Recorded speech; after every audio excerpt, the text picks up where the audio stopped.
Assalamualaikum warahmatullahi wabarakatuh. Salam. Hamdan wa syukran lillah, amma ba'd. Para sahabat yang dirahmati dan diberkahi oleh Allah Subhanahu wa taala. Amin. Pada hari ini alhamdulillah kami dipertemukan dengan salah satu pengurus masjid yang ada di wilayah Sunterjaya. Pengurus masjid yang insya Allah beliau banyak berkhidmat untuk kepengurusan masjid. Kita akan berbincang-bincang dengan beliau.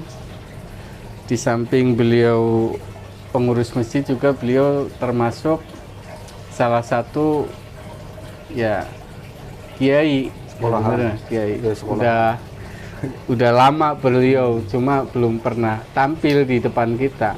Tapi insya Allah beliau alim. Beliau adalah Kiai Haji Sam'ul Hadi, pengurus masjid Jami Al-Fitrah. Assalamualaikum warahmatullahi wabarakatuh, Kiai. Waalaikumsalam warahmatullahi wabarakatuh. Kiai, kita akan bincang-bincang tentang suka duka tentang kepengurusan menjadi pengurus masjid dari semenjak dipilih oleh masyarakat, oleh jamaah untuk menjadi pengurus gitu. Nah, berawal dari apa sih yang melatar belakangi Kiai ditunjuk untuk menjadi pengurus masjid Jami Al-Fitrah? Mangga. Ya, bismillahirrahmanirrahim. Alhamdulillahirrahmanirrahim. Terusin ya. Wa bi nasta'in wa ala umidina waddin. Allahumma shalli ala Muhammad wa ala alihi wa sahbihi. Amma ba'du. Apa tuh? Kullukum ra'in ya. Iya. Kullukum ra'in Wa kullukum mas'ulun. an ra'iyati. Ada lagi guru saya ngomong ketika dulu ngomongnya begini, la tatlub wala turad. Atau kama qala sadaqallah. Alhamdulillah, bagaimana latar belakangnya kita dipilih jadi pengurus masjid itu mengejutkan sekali, karena pada waktu itu pada pertama kita itu hanya diundang sebagai undangan biasa. Begitu undangan biasa, ternyata sampai di lokasi ada peremajaan.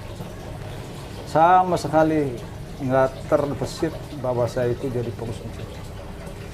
Tetapi ketika itu terjadi dengan proses cepat, malah kita ditunjuk secara aklamasi menjadi pengurus masjid. Maka kita ingat jauh guru kita, la tatlub waraturot, jangan mengharap, tapi kalau ditunjuk harus siap, tidak boleh menolak. Nah, disitulah maka kita menjalankan, ya tentu dilantik, disumpah, sehingga disebutnya walaturot, ya tidak bisa mengelak lagi. Pada saat itu saya kira itu pengurus masjid itu hanya manajemen, jadi ngurusi apa itu ya manajemen aja, ya manajemen masjid dengan lain-lain. Maka saya udah pernah belajar manajemen apa tuh ya beberapa ilmu manajemen, tapi ternyata ngurusi masjid itu multi kompleks, artinya itu banyak fungsi. Artinya dari mulai orang menikah, terus proses apa tuh bayi 4 bulan, 7 bulan, lahir, sunat, sampai nikah lagi, urusannya masjid. Dan beberapa hal-hal ternyata kehidupan itu ada di masjid. Ya lebih kurang seperti itu. Nah, kemudian kurun waktunya hanya dibatasi 3 tahun. Jadi setahun kita pembelajaran, alhamdulillah semua bisa kita dapati. Nah, kemudiannya kita adik-adik kullukum ra'in wa kullukum ra'iyati, bahwa kita itu ketika jadi pemimpin itu seperti ya pengurus, semua diurusi. Yang tingkatnya lebih tinggi dari kita, yaitu kita cara bergaulnya beda. Yang sebaya dan kita yang beda. Yang bawa lagi itu menurut kondisioning. Jadi alhamdulillah dalam waktu 1 tahun, 2 tahun, 3 tahunnya udah nggak kaget lagi. Kira-kira ringkasnya seperti itu Pak Guru. Para sahabat sekalian, ya tadi kita mendengarkan dengan seksama tentang asal muasal, asal mulanya beliau ditunjuk sebagai pengurus, dan itu tidak ada dalam pikiran beliau sebelumnya. Ada sesuatu yang bisa diambil hikmahnya buat para sahabat sekalian, bahwa ketika kita tidak ada hasrat, ketika tidak ada keinginan untuk menjadi pengurus, entah itu nanti majelis taklim, masjid, maupun nanti organisasi seperti Nahdlatul Ulama barangkali, kalau kita tidak punya hasrat, kemudian orang melihat kita punya kemampuan, tadi dawuhnya Kiai, boleh untuk maju, boleh untuk menjadi pengurus. Tetapi garis bawahnya di situ, jangan ada hasrat, keinginan. Karena biasanya orang yang punya keinginan, punya ambisi, itu biasanya itu punya niat di belakang itu. Ada sesuatu kepentingan di luar itu. Nah, mungkin ini juga bagi para sahabat sebagai pertimbangan. Nah, Kiai, setelah ditunjuk secara aklamasi, dipilih menjadi pengurus, pertama kali yang dilakukan Kiai itu apa? Pertama kali, barangkali ini juga perlu para sahabat di sana tahu. Mangga. Ya, terima kasih. Di antaranya itu kita perapian administrasi maupun struktur kemasjidan. Jadi ada beberapa yang pokoknya itu kan apa tuh ya, kegiatan sehari seperti sholat maktubah. Nah, kita itu ketika kita masuk, maka bukan kita ada orang yang dipinggirkan, enggak. Tapi ada orang yang kita masukkan.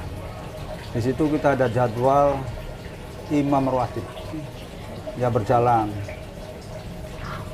bagus. Kemudian juga ada penambahan apa tuh namanya, khotib.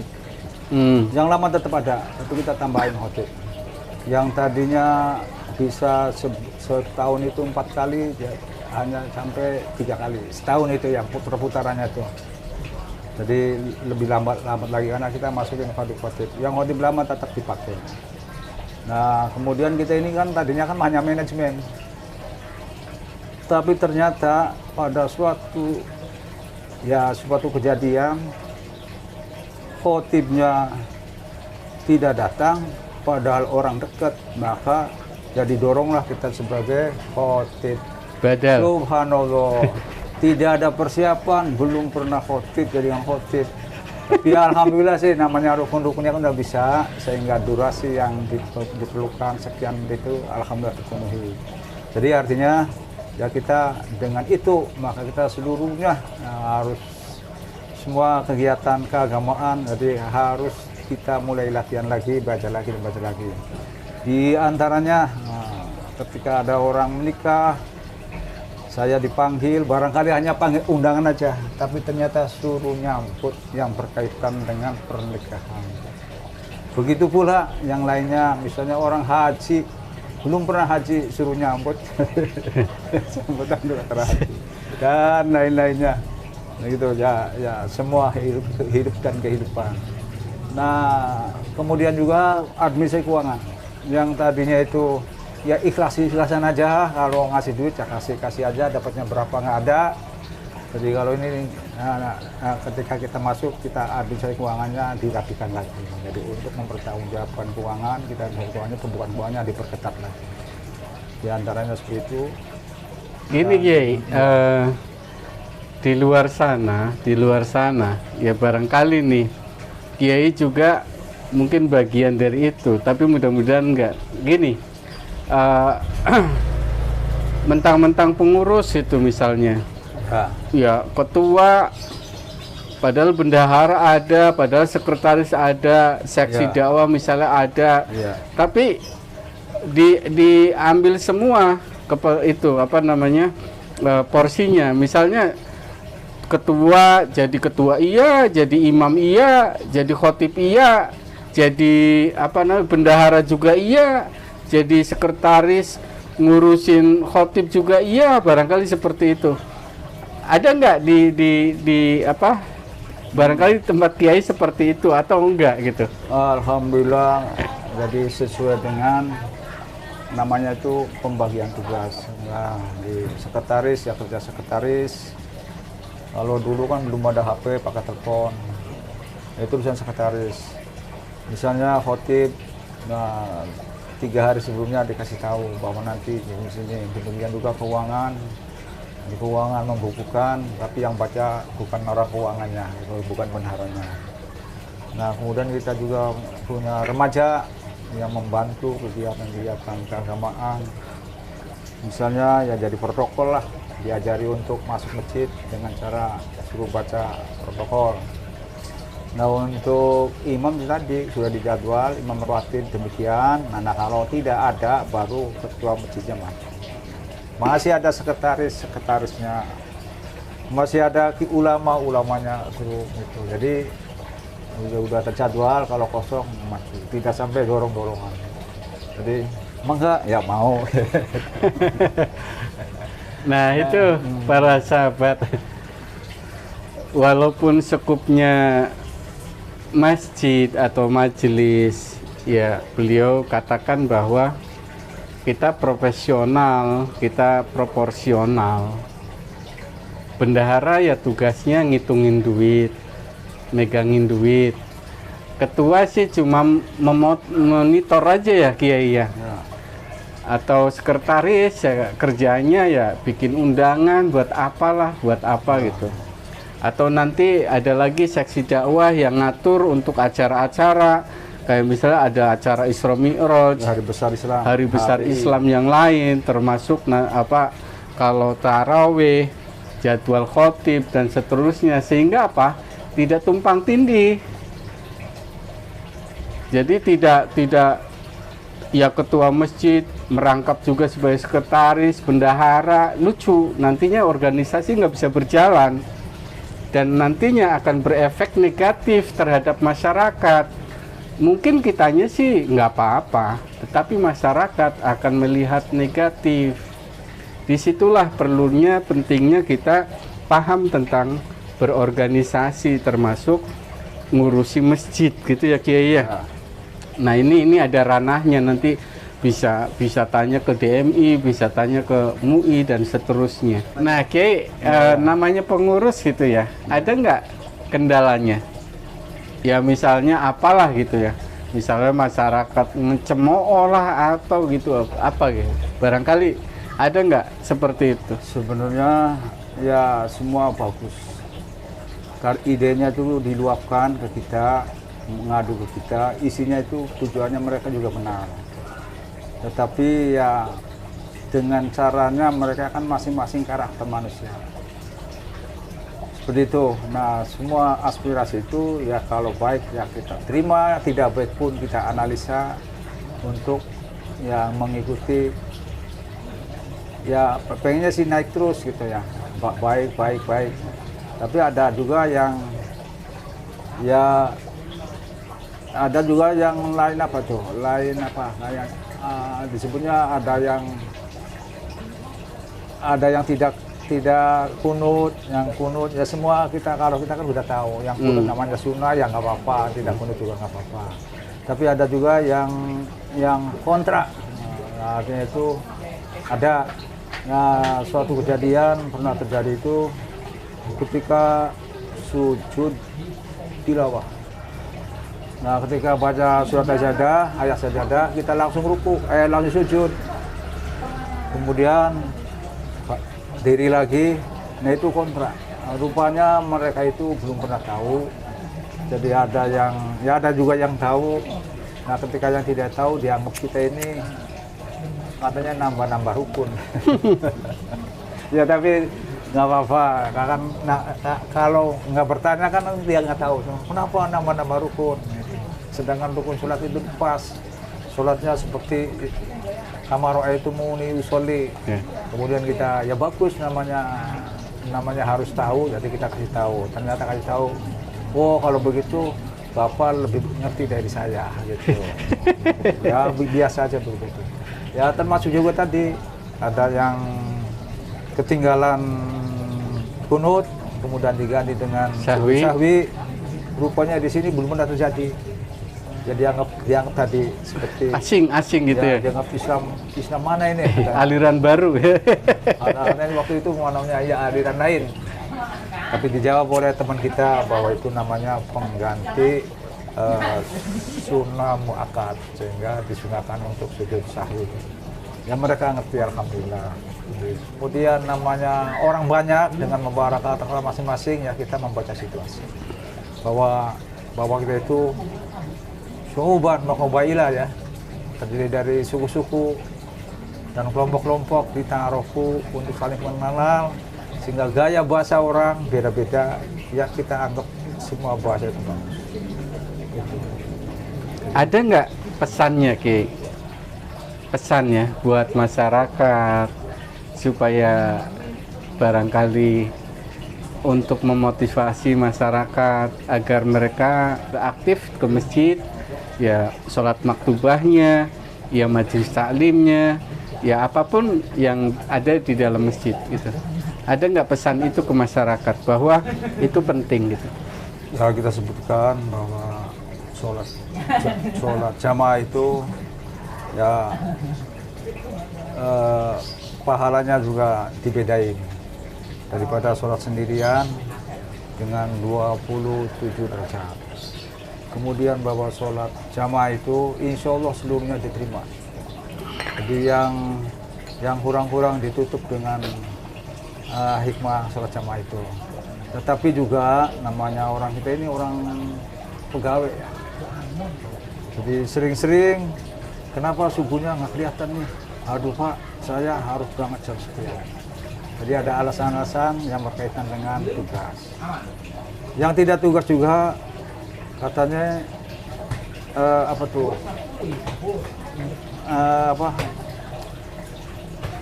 sound systemnya itu nggak nembus. Nggak kedengeran. Padahal dia tidurnya di ruang kedua kali ya. Tapi ada juga yang alasannya gitu. Ya semua ada alasan. Misalnya antri di kamar mandi. Gitu. Nah, tapi kalau semangat jamaah, ya alhamdulillah udah pada semangat. Alhamdulillah. Pernah nggak ada pengurus itu kalau bukan saya salah? Pengurus itu kalau bukan salah ke saya nggak ada yang mampu. Pernah nggak punya pikiran gitu? Nggak punya. Jadi kalau kita nggak terdengar seperti itu. Jadi nggak, apakah Kiai pengen terus jadi ketua gitu? Wah nggak ada begitu ya. Pengen terus pengennya gantian. Jadi pengennya itu kaderisasi. Ya mudah-mudahan. Tetapi sebenarnya pada jadi. Kemudian karena apa tuh ya? Karena pekerjaan dan tempat tinggal. Jadi beberapa anak-anak kita itu remaja itu jadi di luar. Ya akhirnya ya di sini untuk remaja untuk ganti kita ya harus mupuk lagi. Ketika jadi punya istri, kerjanya di sana, rumah di sana, ya selamat tinggal alfitro. Ada yang busono pada jadi. Iya, jadi. Artinya sampai saat ini sebenarnya regenerasi itu tetap dibangun ya Kiai ya. Jadi pengen ada berkesinambungan, kepengurusan itu tidak harus ke Kiai mulu gitu ya. Pengennya sih kalau ada generasi yang mau dan mampu ya silahkan gitu. Nah inilah contoh barangkali buat sahabat-sahabat di sana bahwa ternyata pimpinan itu menjadi pemimpin itu amanah. Jadi bukan apa namanya satu sesuatu yang harus dipertahankan gitu. Karena apa? Tanggung jawabnya juga besar. ngurusi masjid itu nggak gampang gitu loh.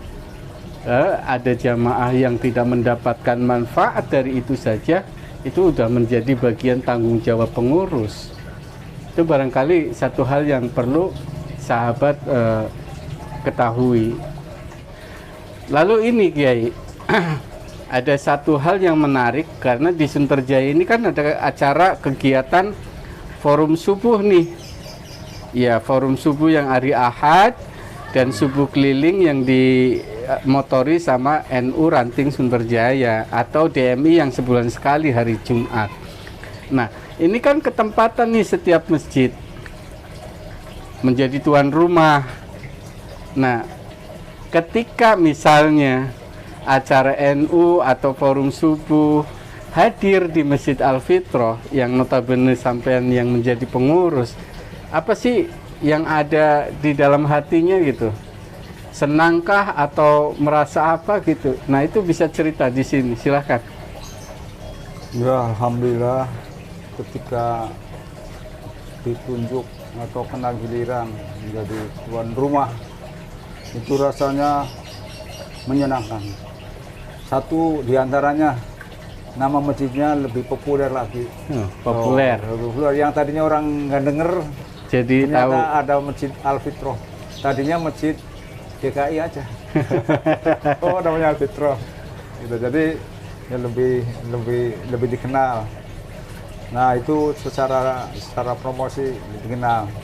Nah, adapun persiapan dalam menjadi tuan rumah, ya boleh disebut malam itu penuh perhitungan. Jadi menyiapkan remaja untuk menjadi ya membantu dalam pembagian Tugas tugas dibentuk panitia kecil gitu. Ya ditunjuk ini ya panitia kecil yang mendadak aja, nanti kita kasih tahu caranya demikian, jangan ngerasa rusuh, jangan teriak-teriak, jangan kasak kusuk gitu. Yang berikutnya adalah ya kita tentu ya sound system juga kita siapin. Nah, kemudian yang menjadi tanda tanya nih, yang tanya-tanya apa, yang datang banyak enggak, nah, kan gitu ya, kalau nggak datang kayak apa, seperti itu. Jadi khawatirnya ada penanggulannya kalau orangnya datang, kalau hadirinya kurang banyak. Nah, itu juga tanda tanya, sehingga boleh disebut tidurnya kurang. Begadang. Nah, malah juga kita kerjasama dengan orang penjaga pintu masuk supaya jam sekian harus dibuka. Itu juga kita kelilingi. Nah, siap ya nanti jam 4 sudah dibuka, dari pintu cuma 2 pintu masuk. Itu seperti itu. Dan bukan kita aja, alhamdulillah remaja juga ikut begadang. Jadi artinya guyub gitu. Nah, hal-hal lain ya ketika kita jadi tuan rumah kita harus ngomong. Nah, ngomongnya ini kita minder. Mereka kan pada ulama-ulama beneran ya. Kita kan disebut tadi apa namanya itu ulama sekolahan. Nanti ya seperti itu, tapi namanya tuan rumah ya nyambutnya hanya ucapan terima kasih atas kehadirannya dan mohon maaf segala kekurangannya. Hal-hal lain ya gembira semua, alhamdulillah gitu. Jadi, para sahabat, dari ulasan tadi ada hal yang bisa kita mungkin ambil hikmahnya, bahwa ternyata menjadi tuan rumah itu ada harapan besar untuk jamaah itu hadir lebih banyak. Artinya apa? Itu tanda bahwa di dalam hatinya ada mahabbah ukhuwah. Ya, ini pengen orang itu hadir banyak, Kiai. Orang itu hadir, makanya seringkali mudah-mudahan jangan hujan gitu ya, Kiai. Cuaca mendukung. Padahal kalau kita memang niat ukhuwah sih nggak terhalang sama cuaca, hadir saja. Karena hadirnya kita ketika ada sesuatu yang menghalangi, entah itu hujan, entah itu apa, artinya ukhuwah kita akan lebih bernilai, akan lebih besar lagi kebaikan yang bisa diambil. Nah itu tadi agak sedikit nyolek ke tentang itu apa pada begadang. Kadang sering ributnya Ki. Bocah. Ya, yang namanya bocah dengan bocah. Jadi saya tadi sebutkan puluh kumroh. Jadi yang ribut, yang bandel, yang males, ya itulah semua remaja kita. Jadi ya ada juga yang kalau diajak iya, tapi iya aja. Ya itu ya, artinya itu remaja kita. Ada yang cerdas, ada juga yang ganas, ada juga yang pengennya rame dulu ya. Semua remaja kita. Jadi semuanya kita macam-macam itu ya kita tangani. Alhamdulillah sih pada waktu itu disebutnya ya bisa tertib. Artinya gini Kiai, ini mah obrolan kita nggak didramatisir. Artinya keluar dari pribadi, dari hati yang paling dalam gitu loh. Ada nggak kesan dan pesan buat kegiatan subuh keliling ini Kiai? Ya buat kita supaya buat pengurusnya, entah nanti di pengurus NU Ranting Sunterjaya, entah di pengurus forum subuh, karena setiap segala sesuatunya pasti ya mesti ada masukan supaya kesananya agak lebih baik gitu. Nah ada nggak pesan dan kesan dari salah satu pengurus lah, mudah-mudahan sih mewakili pengurus masjid yang ada di Sunterjaya ini gitu Kiai. Jadi kita kan namanya kan sholat jamaah subuh gabungan. Maka yang kita pesankan ya kira-kira sekian menit sebelum azan sudah masuk ke masjid semua. Soalnya sholat subuhnya jamaah. Iya. Tetapi juga ada ya contohnya di kita, kalau kitanya keluar semua nanti yang menjadi imamnya kan dorong-dorongan. Nah di antara satu ya harus ada yang menjadi imam. Nah, itu yang jadi imamnya juga kita pesan lagi. Saya nanti hari itu ngimam di sini, maka kita pesan di situ supaya jadi imam. Nah seperti itu. Nah itu kan udah dipersiapkan tuh Ki. Kalau misalnya imam di masjid itu memang diperlukan dari kita ya kita sudah siapkan. Biasanya banyak lah ya. Ada nggak pesannya Ki? Pesannya buat masyarakat supaya barangkali untuk memotivasi masyarakat agar mereka ya entah bukan hanya ikut subuh gabungan saja, tetapi juga aktif ke masjid, ya sholat maktubahnya, ya majelis taklimnya, ya apapun yang ada di dalam masjid gitu. Ada nggak pesan itu ke masyarakat bahwa itu penting gitu? Ya kita sebutkan bahwa sholat jamaah itu ya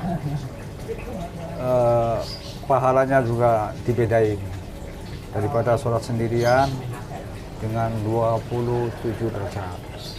Kemudian bahwa sholat jamaah itu insya Allah seluruhnya diterima. Jadi yang kurang-kurang ditutup dengan hikmah sholat jamaah itu. Tetapi juga namanya orang kita ini orang pegawai ya. Jadi sering-sering kenapa subuhnya nggak kelihatan nih? Aduh Pak, saya harus berangkat jam sekian. Jadi ada alasan-alasan yang berkaitan dengan tugas. Yang tidak tugas juga katanya